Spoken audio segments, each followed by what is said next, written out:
Mallick সেরিকের YouTube চ্যানেলে আপনাদের সকলকে স্বাগত। আজকে আমরা বাজেট 2024-25-এর ফ্যাক্টস অ্যান্ড ফিগারগুলো নিয়ে আলোচনা করতে যাচ্ছি। এবারে 2024-25-এর বাজেট, টোটাল বাজেটের সাইজ হচ্ছে 7,97,000 কোটি টাকা, যেটা 2023-24-এ 7,61,785 কোটি টাকা ছিল, যেটার 2023-24 থেকে 4.62% বেশি। টোটাল রেভিনিউ আর্নিংস হচ্ছে 5,41,000 কোটি টাকা, যেটা টার্গেট দেওয়া হয়েছে, যেটা এর আগের বছরে 5,00,000 কোটি টাকা ছিল, যে অর্থাৎ গত বছরের তুলনায় এই অর্থ বছরে এটা 8.20 ভাগ বেশি। এমবিআর এর লক্ষ্যমাত্রা 4,80,000 কোটি টাকা, যেটা গত বছরে ছিল 4,30,000 কোটি টাকা, যেটা 11.63% বেশি। বাজেট ডেফিসিট হচ্ছে 2,56,000 কোটি টাকা, আর যেটা গত বছরের বাজেট ডেফিসিট ধরা হয়েছিল 2,61,785 কোটি টাকা, অর্থাৎ গতবারের তুলনায় এবারে 2.21% কম। জিডিপি গ্রোথ রেট গতবারে প্রাক্কলন করা হয়েছে 7.50%, এই বছরে যেটা 6.75% প্রাক্কলন করা হয়েছে। ইনফ্লেশনের রেট গতবারে প্রাক্কলন করা হয়েছিল 6%, 2024-25 অর্থ বছরে যেটা 6.5%। বাংলাদেশের জিডিপি সাইজ, যেটা লক্ষ্যমাত্রা 2023-24-এ হচ্ছে 50,06,782 কোটি টাকা, যেটা এবারের লক্ষ্যমাত্রা হচ্ছে 50,97,414 কোটি টাকা, যেটা 11.80%, 80% বেশি। আপনারা যেটা এই চার্টের মাধ্যমে লক্ষ্য করলে দেখবেন, সবখানে কিন্তু আমাদের মোটামুটি একটু বৃদ্ধি ভাব, শুধুমাত্র বাজেট ডেফিসিটে একটু কমানো হয়েছে। আর যেটা টোটাল রাজস্ব লক্ষ্যমাত্রা, যেটা একটু আগে বলেছিলাম, এমবিআর লক্ষ্যমাত্রা হচ্ছে 4,80,000, টোটাল লক্ষ্যমাত্রা হচ্ছে রাজস্ব লক্ষ্যমাত্রা হচ্ছে 5,41,000 কোটি টাকা 2024-25 অর্থ বছরের জন্য। আর মোট ব্যয়ের প্রাক্কলন করা হয়েছে 7,97,000 কোটি টাকা, যেটা জিডিপির 14.2%, আর রাজস্ব আয় লক্ষ্যমাত্রাটা হচ্ছে জিডিপির 9.7%। আর এক্ষেত্রে উন্নয়ন ব্যয় ধরা হয়েছে, পরিচালন ব্যয় হচ্ছে 4,68,983 কোটি টাকা, যেটা জিডিপির 8.4%, আর উন্নয়ন ব্যয় হচ্ছে 2,81,453 কোটি টাকা, যা অর্থাৎ জিডিপির 5%, যার মধ্যে বার্ষিক উন্নয়ন কর্মসূচি হচ্ছে 2,65,000 কোটি টাকা, যেটা জিডিপির 4.7%, আর বাকিগুলো হচ্ছে অন্যান্য উন্নয়ন ব্যয়। পরিচালন মূলধন ও অন্যান্য ব্যয় হচ্ছে 46,564 কোটি টাকা, যেটা জিডিপির 0.8%, আর বাজেট ঘাটতি হচ্ছে, তাহলে 5,41,000 টাকা ছিল রাজস্ব লক্ষ্যমাত্রা, 7,97,000 ছিল মোট ব্যয় লক্ষ্যমাত্রা, সুতরাং 2,56,000 কোটি টাকা যেটা বাজেট ঘাটতি, যেটা জিডিপির 4.6%। আর এই বাজেট ঘাটতি 2,56,000 কোটি টাকা আসবে হচ্ছে বৈদেশিক অনুদান থেকে 95,100, আর আভ্যন্তরীণ উৎস থেকে 1,60,900 টাকা, তার মধ্যে ব্যাংকিং উৎস থেকে হচ্ছে 1,37,500 কোটি টাকা। টোটাল একটু আগে যেটা বলেছিলাম, রেভিনিউ কালেকশনের লক্ষ্যমাত্রা যেটা ছিল এনবিআর লক্ষ্যমাত্রা 4,80,000 কোটি টাকা, সেটা হচ্ছে ইনকাম ট্যাক্স থেকে আসবে 1,75,620 কোটি টাকা, আর যেটা প্রাক্কলন করা হয়েছে 2024-25 অর্থ বছরের জন্য। আর ভ্যাটের মধ্যে থেকে আসবে 1,82,783 কোটি টাকা, আর ইম্পোর্ট ডিউটি এবং অন্যান্য শুল্ক থেকে আসবে 1,21,597 কোটি টাকা, যেটার পার্সেন্টেজ গুলো দাঁড়ায় 25% আসবে হচ্ছে ইম্পোর্ট ডিউটি এবং ব্যাট থেকে, অন্যান্য ডিউটি থেকে, 38% হচ্ছে ভ্যাট থেকে, 37% হচ্ছে ইনকাম ট্যাক্স থেকে। টোটাল ডিপোজিট ছিল 2,56,000 কোটি টাকা, যার মধ্যে ফরেন বোরোয়িং হচ্ছে 1,27,200 কোটি টাকা, এবং ফরেন ডেট রিপেমেন্ট হচ্ছে 36,500 কোটি টাকা, তাহলে নেট হচ্ছে 97,100 টাকা। আর যেটা ডোমেস্টিক বোরোয়িং তো হচ্ছে 1,60,900 কোটি টাকা, যেটা ব্যাংক থেকে হচ্ছে 1,37,500 কোটি টাকা, এবং যেটা সঞ্চয়পত্র থেকে হচ্ছে 15,400 কোটি টাকা। আর যেটা পার্সেন্টেজ করলে দাঁড়ায় 36% হচ্ছে 70% হচ্ছে ফরেন ডেপ থেকে, আর 64% হচ্ছে অভ্যন্তরীণ সোর্স থেকে।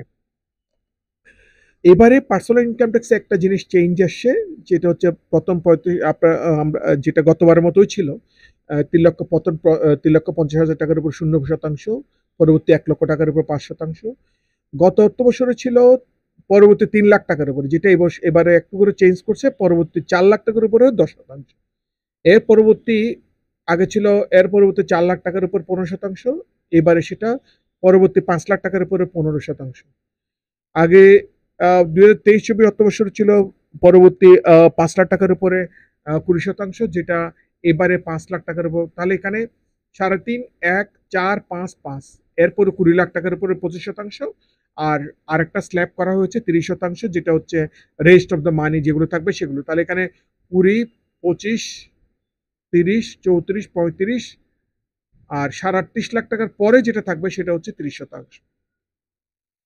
আর ন্যূনতম করের ক্ষেত্রে ঢাকা উত্তর সিটি কর্পোরেশন, ঢাকা দক্ষিণ city corporation, Chittagong city corporation এলাকায় অবস্থিত করদাতাদের জন্য হচ্ছে 5,000 টাকা ন্যূনতম কর, আর সিটি কর্পোরেশন এলাকায় অবস্থিত অন্যান্য করদাতার ক্ষেত্রে হচ্ছে 4,000 টাকা ন্যূনতম কর, আর সিটি কর্পোরেশন ব্যতীত অন্যান্য এলাকার জন্য 3,000 টাকা ন্যূনতম কর।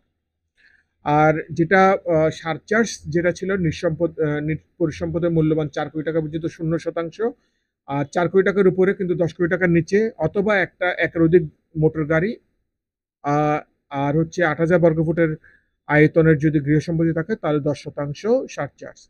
আর নিঃসম্পত্তির মূল্যমান যদি 10 কোটি টাকার উপরে কিন্তু 20 কোটি টাকার নিচে হয় তাহলে 20% সারচার্জ।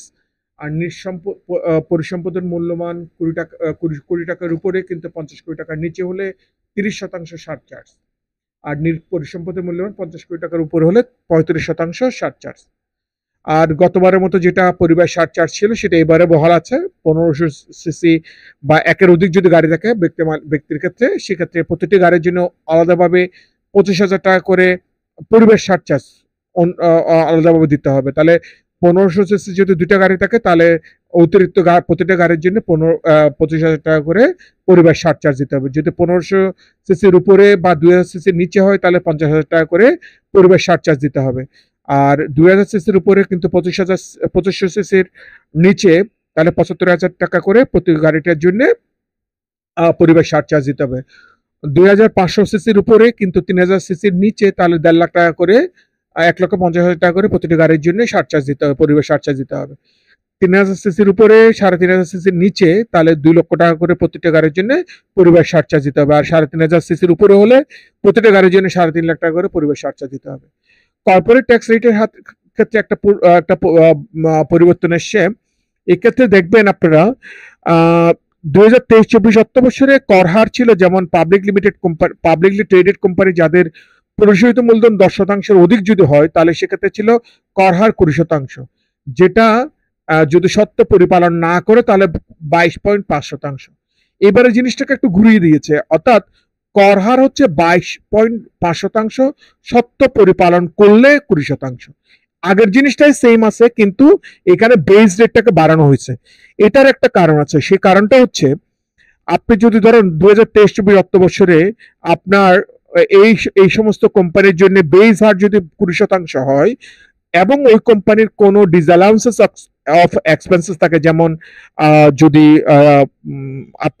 আপ্যায়ন ভাতা অথবা যাতায়াত অথবা স্যাম্পল কস্ট এগুলোর জন্য কোনো ডিসঅ্যালাউন্সেস থাকে, তাহলে সেক্ষেত্রে ওই ডিসঅ্যালাউন্সেস উপর 20% হারে চার্জ হওয়ার কথা ছিল। যে যদি সত্ত্ব পরিপালন করে তাহলে 20%, আর ওই ডিসঅ্যালাউন্সেস উপরে 20%। এই ক্ষেত্রে ওরা চেঞ্জ করে নিয়ে আসে এবছরে ওনারা 100% কমপ্লায়েন্স, তাহলে 20% চার্জ হবে, কিন্তু ওই ডিসঅ্যালাউন্সেস বা এক্সপেন্সেস গুলোর উপরে 22.5% হবে। এটা একটা অঙ্কের একটা ক্যালকুলেশন এটা এইখানে ধরা হয়েছে। তাহলে পাবলিকলি ট্রেডেড কোম্পানির জন্য কোনো কর হার পরিবর্তন হয়নি, আসলে আপাত দৃষ্টিতে কোনো কর হার পরিবর্তন হয়নি। আর পাবলিকলি ট্রেডেড কোম্পানি যাদের পরিশোধিত মূল্য 10% কম তাদের 22 ছিল, সেটা এখনো 22 আছে। 25 সত্ত্ব পরিপালন ব্যর্থতা 25, সেটা এখনো 25 আছে। আর কোম্পানির জন্য যারা ছিল, কোম্পানি সমূহের জন্য যারা যেগুলো ছিল সেগুলো 27.5 ছিল কর হার, যেটা সত্ত্ব পরিপালন না করলে 27.5, সত্ত্ব পরিপালন না করলে 30%, যেটা এবারে পরিবর্তন আনা হয়েছে, সত্ত্ব পরিপালন না করলে 27.5 এবং সত্ত্ব পরিপালন করলে 25%, অর্থাৎ এখানে একটা চেঞ্জ এসছে।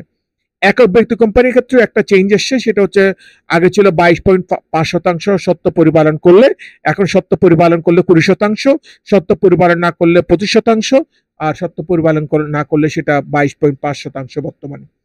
আর বাকিগুলোর জন্য কোনো পরিবর্তন আসে নাই এবং সত্যটা কি ছিল, 5 লক্ষ টাকা পর্যন্ত র মেটেরিয়ালস এর ক্ষেত্রে একক লেনদেন এবং অন্যান্য যে পুরো বছরের জন্য 37 লাখ টাকা পর্যন্ত ক্যাশ ট্রানজাকশন।